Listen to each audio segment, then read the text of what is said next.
let's say I make $1 million a year, right? My goal is to get rid of 930,000 of it. Why? So that I could be in a 12% tax bracket, because I understand that it's a net worth game, not how much money you make. I don't want to be in a top tax bracket. I want to make a little bit over $70,000 a year on paper, right? So my goal is this. This is my goal. My goal is to increase my net worth and reduce the amount of money that I have to pay in taxes. This is a life lesson for y'all, all right? I know that they're not teaching y'all this in school. Let me break it down for you, big dog. You make $1 million a year. You can extrapolate that out to 2 million, 3 million, 5 million, 20. Let's say you make $1 million a year, just to use a round number. Your goal is to get rid of $930,000 of it. How do you do that?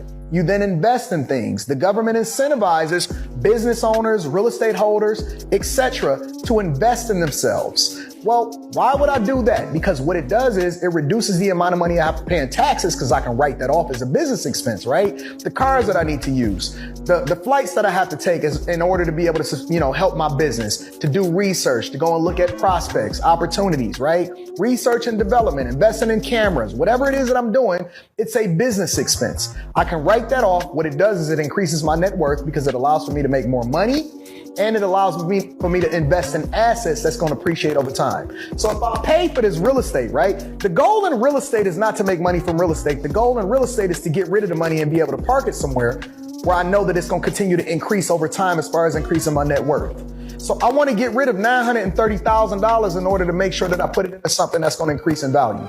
I can write that off as a business expense. It's still my asset. It increases in value over time, and I pay less than 12% taxes on $70,000. I made $1 million, but I paid less in taxes than you if you made $100,000 a year. And my net worth is going up. The key to that, though, the number one key to that is stop maintaining your lifestyle based off of how much money that you make. If you become interdependent on your income in order to maintain a lifestyle, you can't write it off because that's a personal expense. Let me break it down for you one more time. Stop using the money that you make in order to maintain a lifestyle. Reduce your lifestyle for an extended period of time. Allow for your assets to then pay for your lifestyle. If you're going over here to do business, me and you are both taking a flight to Florida. I'm going over there for business. You going over there to shake your ass over there on Miami Beach. I'm writing it off as a business expense. You had to go to work and pay taxes in order to pay for you to go over there to Miami. It's two different mentalities. It's two different ways in which we're going to make money, right? I'm reducing the amount of money that I'm paying in taxes legally, and you gonna continue to pay taxes, and you gonna pay for them roads, and you gonna pay for the migrants, and you gonna pay for these hoes, and you gonna pay for all of these social programs, and the middle class is the ones that's gonna be suffering. It's never gonna be me.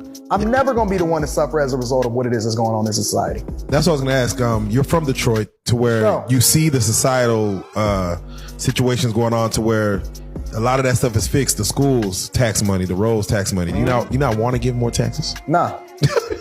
For what? I pay too many taxes as it is, right? I pay taxes in the people that I employ. Yeah. I pay employment taxes. I pay payroll. I put people to work. I create jobs. I build an infrastructure as far as building these buildings and these houses. I hire contractors in order to put this concrete in, excavation crews, tree cutting services, permitting for the offices that we pull in the permits for, that we building these houses for. I'm already paying too much in taxes as it is. See, the way that I get taxed is much different than the way that you get taxed. It's just that I'm looking at it from a business perspective, because it's going to make me more money in the end. Yeah. So I'm still paying more than you in taxes, right?